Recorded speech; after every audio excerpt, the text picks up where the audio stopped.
Sultan Maulana Muhammad. Beliau lahir dari sosok ayah dan ibu. Ia mempunyai ayah yang bernama Sultan Maulana Yusuf, yang merupakan Sultan kedua Banten, dan juga ibunya yang bernama Ratu Hadijah. Beliau seringkali dipanggil oleh rakyat sebagai Ratu Ing Banten atau juga Pangeran Sedang Rana. Maulana Muhammad lahir pada 1570-an. Namun, banyak sumber mengatakan bahwa beliau lahir sekitar sampai tahun 1576. Oleh karena itu, tidak dapat ditentukan secara pasti mengenai tahun kelahirannya. Setelah beranjak dewasa, beliau mempunyai pasangan yang bernama Nyimas Ratu Ayu Wanagiri, dan juga mereka dikaruniai anak yang bernama Abu Al-Mafakir Mahmud Abdul Qadir. Kisah awal mula naik tahta.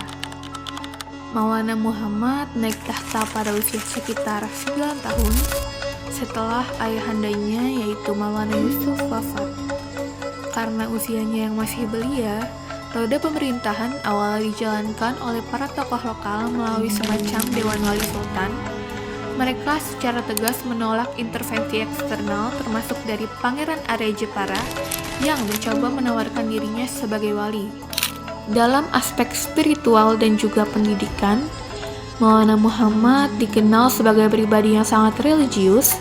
Ia menimba ilmu langsung dari Kiai Dukuh atau Syekh Muhammad Madani Syah, seorang ulama terkemuka pada masa itu. Perjuangan sebagai Sultan Banten.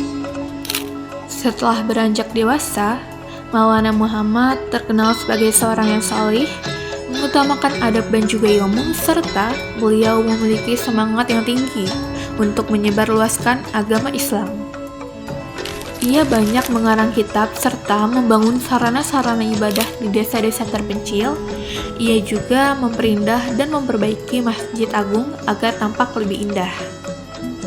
Meski usianya terbilang muda, pada saat itu, Banten mengalami kemajuan yang signifikan dalam hal perdagangan, terutama ekspor lada.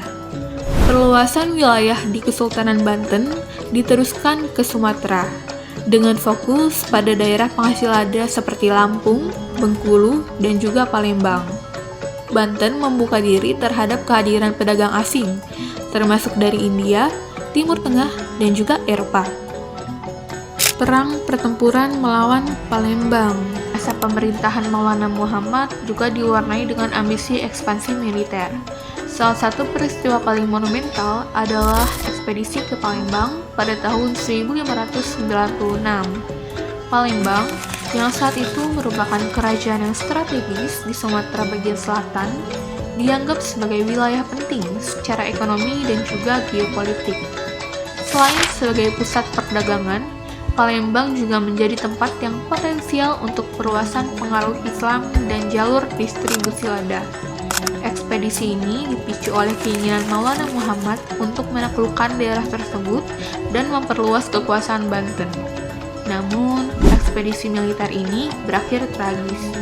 Pasukan Banten menghadapi perlawanan sengit, dan dalam pertempuran itulah Sultan Maulana Muhammad gugur di medan perang. Ia wafat dalam usia yang sangat muda, diperkirakan sekitar 25 tahun usianya. Akhir hayat dan peninggalan. Sepeninggalan beliau, ia meninggalkan istri tercinta beserta anak sematawayangnya. Wafatnya sang sultan dalam usia muda menjadi titik balik penting dalam sejarah Banten.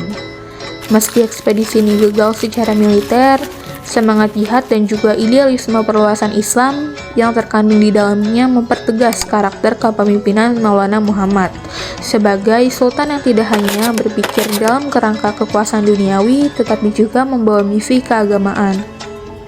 Kematian Maulana Muhammad di Palembang justru menguatkan mitos kepahlawanannya. Ia dikenang bukan sebagai raja yang gagal, melainkan sebagai pejuang yang gugur membawa misi besar.